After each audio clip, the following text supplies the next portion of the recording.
Distinguished guests, friends, it is my great pleasure to welcome you all here to the Pastoralists and Graziers Forum. The agricultural and mining industries are the backbone of our country. It is the reason our small population is able to punch above its weight. Without these industries, we would simply not have a place at the G20 meetings. Yes, Australia, let's not forget this. Thank you to our agricultural industry and all who work in it. 4 years of record drought and scarcely any help. In fact, just the very opposite. Years of income tax, company tax, license fees, stamp duty and payroll tax, plus the expense of time-consuming government red tape. We are a proud industry and handouts are not natural for us, even in tough times. But this is a very serious record drought. Even if the drought breaks soon, which we all hope daily for, reducing the burden of each of these excessive taxes and even a tax rebate for a considerable chunk of the taxes we've paid these last 4 years, particularly for small and medium producers, would help our industry rebuild after the drought. It would help us invest in improving our stock's welfare, safety and practical technology, as well as ever necessary maintenance.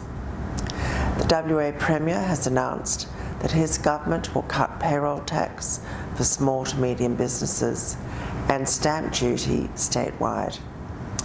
As he said, this is to help kickstart small to medium businesses who provide a large segment of overall employment.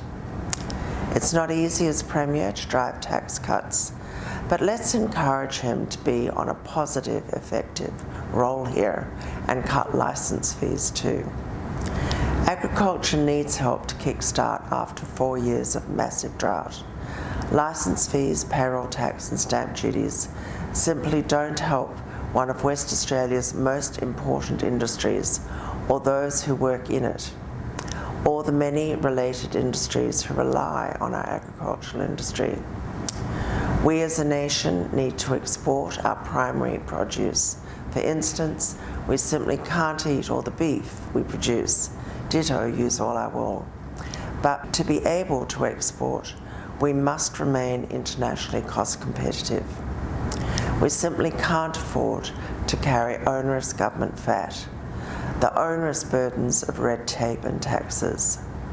Cutting government tape and taxes works. Just look at the USA and India, where they have done this on a federal level. And let's never forget the Indian Prime Minister's famous mantra, from red tape to red carpet, which despite the renowned bureaucracy in India, he's speedily driven cuts on a federal level, which some states have emulated, bringing huge government tape cuts and the consequent real benefits for his citizens. Prime Minister Modi has dedicated his life to bringing his country's people out of poverty and raising their standards of living, and with immense dedication, that's exactly what he's doing. And despite most of the bureaucracy not liking, my goodness, if Prime Minister Modi can do it in India, should be a comparative cinch to cut tape in Aussie. In the USA, under President Trump's strong economic leadership, where he kept his election promise to cut tape and taxes, investment is up, so is business and consumer confidence. Unemployment is down. In fact, they have the lowest unemployment in more than 50 years. And even for disadvantaged people, their unemployment is the lowest in 20 years. Wages are up. The proof is there. Cutting tax and tape truly works. So let's hurry up, bring these tax and government tape cutting reforms to Australia. I propose, should the other agricultural organisations want, that we build on the Pastoralists and Graziers' excellent initiative to hold a forum on National Agriculture and Related Industries Day, and suggest after a forum, in the afternoon of each National Agriculture Day, we then hold a by-invitation mini G20 for agriculture, an invitation-only event for owners, chairmen, CEOs, and any industry-related experts we may choose to invite across our whole industry to discuss the most important matters relating to Australian agriculture, and then at the end of such session, release an annual statement of key points. I'd suggest as a priority, significant tax and take cuts are included in such key points, and further suggest we should prioritise our to be cut list, pointing out specifically which government tape should go first, and I'd suggest including the unnecessary shortage of good water in this country.